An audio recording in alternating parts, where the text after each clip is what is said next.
بسم اللہ الرحمن الرحیم۔ السلام علیکم ناظرین، میں ہوں ڈاکٹر علی اور آپ دیکھ رہے ہیں میرا فیس بک اور یوٹیوب چینل۔ ناظرین، بہت اہم ڈیولپمنٹ، بہت بڑی خبر کہ پاکستانی عوام کو مختلف کیسز کے اندر الجھا کر اتنی اہم گیم ڈال دی گئی ہے۔ پاکستان کے اساسوں کو باپ کا مال سمجھ کے کس طرح سے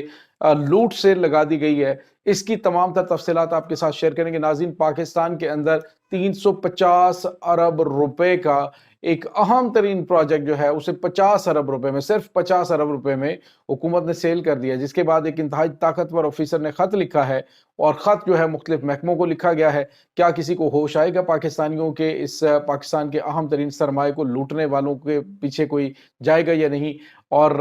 کچھ اہم ترین شخصیات کے نام، یہ خط کیا ہے، کون کون سی شخصیات ہیں جنہیں خط لکھا گیا ہے، اور اس کے بعد ریاکشن کیا ہے، اس کی تمام تر تفصیلات آپ جان پائیں گے آج کے ویلاگ میں۔ ویڈیو کی تفصیل میں جانے سے پہلے اگر آپ نے ہمارے چینل کو سبسکرائب نہیں کیا ہوا تو کائنڈلی آپ سے گزارش ہے اس کو سبسکرائب کر لیجئے اور بیل آئیکن کو ضرور دبا دیں تاکہ ہماری آنے والی ویڈیوز سب سے پہلے آپ تک پہنچ سکیں۔ ناظرین، ہم آپ کے شکر گزار ہیں جو آپ ہمارے ویلاگز کو دیکھنے کے لیے وقت نکالتے ہیں اور کمنٹ سیکشن میں اپنے محبتوں کا اظہار بھی کرتے ہیں۔ ناظرین، آپ سے گزارش ہے، چونکہ یہ ہمارا نیو چینل ہے تو اس پہ ہم کنٹینٹ جو ہے وہ دے رہے ہیں۔ اس کی وجہ یہ ہے کہ جو دوسرا چینل ہے اس پہ فلسطین کے حوالے سے جب ہم بات کر رہے تھے تو کچھ مسائل ہیں، کچھ ہرڈلز ہیں، تو آپ سے گزارش ہے، آپ سے رابطے کے لیے، بیک اپ کے لیے ہم نے یہ چینل بنایا، تو اس پہ بھی آپ کی محبتیں ریکوائرڈ ہیں، آپ کا ساتھ چاہیے۔ اسی محبت کے ساتھ اس کو سبسکرائب بھی کریں، آپ کا بہت شکریہ۔ ناظرین، اس وقت پاکستان کے اندر جو ہے وہ ججز کا خط کا معاملہ جو ہے وہ الجھا ہوا ہے، اور اس کے علاوہ جو موجودہ حکومت ہے اس کی پیش نہیں چل رہی،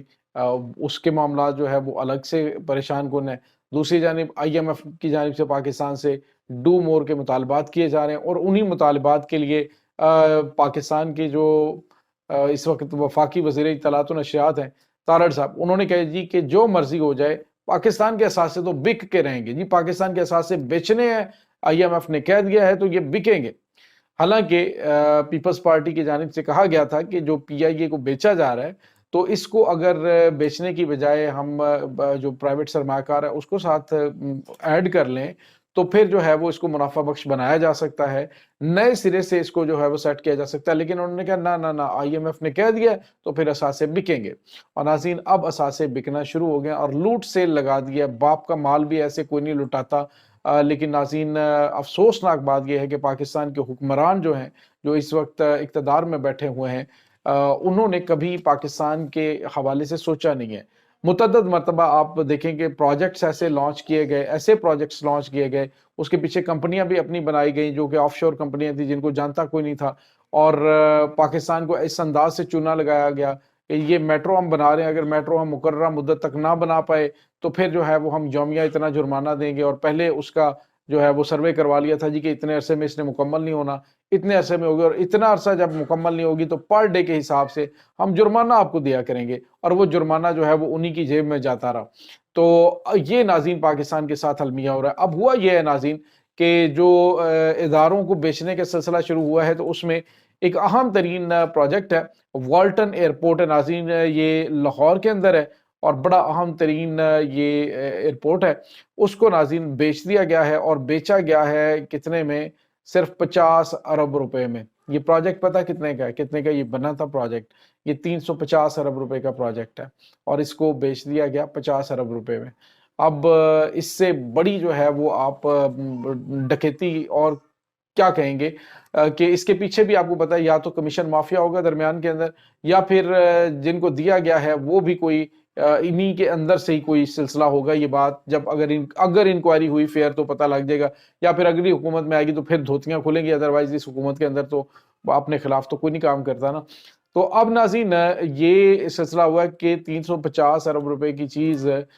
50 ارب کی بیچ کے سیدھا سیدھا جو ہے وہ 3 ارب کا ٹیکہ پاکستان کے خزانے کو لگا ہے، اور یہ ناظرین ہو چکا ہے۔ اب خط لکھا گیا ہے کن کو جی؟ یہ ہے aircraft owners and operators association of Pakistan کے جنرل سیکرٹری ہیں، اور یہ ریٹائرڈ کیپٹن ونگ کمانڈر محمد نواز عاصم ہے۔ محمد نواز عاصم جو ہے انہوں نے خط لکھا ہے وفاقی وزیر دفاع ہوا بازی خواجہ آصف صاحب کو، ان کے نام یہ خط لکھا ہے، اور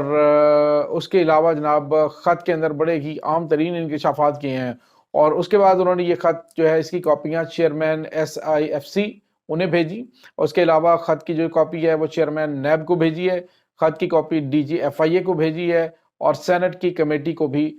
خط کی کاپی بھیج دی گئی ہے۔ سوال یہ پیدا ہوتا ہے کہ ابھی تک اس کا جو ہے وہ کوئی جواب نہیں آیا۔ ہمارے جو کچے کے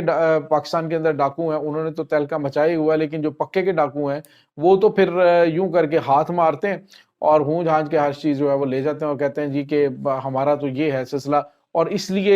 پاکستان کے اندر کوئی بھی کام ہوتا ہے نا ناظرین، اس طرح کی جو آکشنز لگائی جاتی ہیں، جو بیچی جاتی ہیں چیزیں، تو اس میں سب سے زیادہ منافع پاکستان کے سیاستدانوں کو ہوتا ہے، جو کہ بھوکے بھیڑیوں کی طرح بیٹھے ہوتے ہیں اور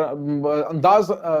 بالکل انتظار کر رہے ہوتے ہیں کہ کوئی اس طرح کا ہمیں حکم نامہ ملے صحیح کہ ہم پاکستان کو بیچ کھائیں۔ اور ناظرین، آپ پاکستان کو بیچ کھانے والا سلسلہ ہے یہ۔ اندازہ لگائیں آپ کہ پہلے جو پاکستان کے ساتھ جو کچھ ہو چکا ہے وہ تو ہو چکا، اب جو ایک پروجیکٹ بنا ہوا ہے 350 ارب روپے کا پروجیکٹ ہے، آپ اسے 50 ارب میں بیچ رہے ہیں، تو آپ کو سمجھ نہیں آتی ہے؟ تو ناظرین سمجھ ساری ہے، یہ نہیں ہے کہ کوئی ان کو پتہ نہیں ہے، یہ ناک میں نوالے ڈالتے ہیں، سارا کچھ پتہ ہے، اور یہ بس ایک منصوبہ بندی کے تحت پاکستان کو لوٹنے کا طریقہ ہے۔ اس طرح سے لوٹا جاتا ہے ناظرین پاکستان کو، جس طرح سے اور بھی ادارے آپ دیکھیے کیا کہ جو دیگر ادارے ہیں، اگر ان کے حوالے سے آپ انکوائری کمیشن بٹھائیں نا، اگر فیئر انکوائری کمیشن کبھی بیٹھیں تو پھر آپ کو پتا چلے کہ پاکستان کے ساتھ زیادتی کیا کیا ہوئی ہے، ظلم کتنا کر رہے ہیں یہ۔ اور ایسے نہیں یہ بڑے بڑے محل جو 2 سال بھی اقتدار کے اندر رہتا ہے وہ جوتے بھی کھاتا ہے، اور وہ جناب ہر طریقے سے یوں کہہ لیں کہ وہ کیا کہتے ہیں ڈھیٹ بن کے، مطمئن بے شرم بن کے وہ پاکستان کو اس انداز سے لوٹ کے چلا جاتا ہے کہ اس کی نسلیں سنور جاتی ہیں، اور عام پاکستانی جو ہے وہ اس کا بوجھ اتارتے رہتے ہیں۔ ہمارے آپ کے بچے، ہماری نسلیں جو ہیں وہ اس کے بوجھ تلے دبی رہتی ہیں، اور وہ جو ہے ان کو جو ہے اس کا وہ ٹیکہ لگایا جاتا ہے۔ اب دیکھیں جی، دکانداروں کے اوپر فکس ٹیکس ہم لگا رہے ہیں، سوال یہ پیدا ہوتا ہے جو بڑے بڑے مگر مچھ ہیں وہ کون سا دے رہے ہیں آپ کو ٹیکسز، ان پہ کیوں نہیں لگائے جاتے؟ ان سے آپ بلیک میل ہوتے ہیں، اور عام دکاندار جو ہے اس کو پکڑ کے آپ اسے کتنا ٹیکس اکٹھا کر لیں گے؟ بھائی وہ جو بڑے بڑے بگیاڑ بیٹھے ہوئے ان سے آپ جو ہے وہ ٹیکس اکٹھا کریں تاکہ پاکستان کے قومی خزانے کا کچھ بنے۔ اور دوسری جانب ناظرین آپ کو پتا ہے کہ یہ جو پاکستان کے اندر پتلی تماشا ہو رہا ہے، آپ اندازہ لگائیں کہ جو پاکستان کے former caretaker prime minister تھے انوار اللہ کاکڑ، تقریباً 1 ارب کا تو انہوں نے ٹیکہ لگا دیا تھا، ان کو نوٹس جاری کیا گیا۔ اب اس کے حوالے سے کیا آگے پیش رفت ہوئی ہے؟ بس ایک خبر آ جاتی ہے، اس کے بعد فالو اپ کوئی نہیں ہوتا، اور کوئی اپڈیٹ آتی نہیں ہے، وہ اپڈیٹ دی بھی نہیں جاتی، بس خبر آ گئی اور رات کی بات ختم۔ تو اس طرح سے پاکستان کے حالات نہیں چلتے۔ جب حالات ٹائٹ ہوں گے، جب کسی کو بلیک میل کرنا ہوگا تو اس کا پرانا کیس کھول لیں گے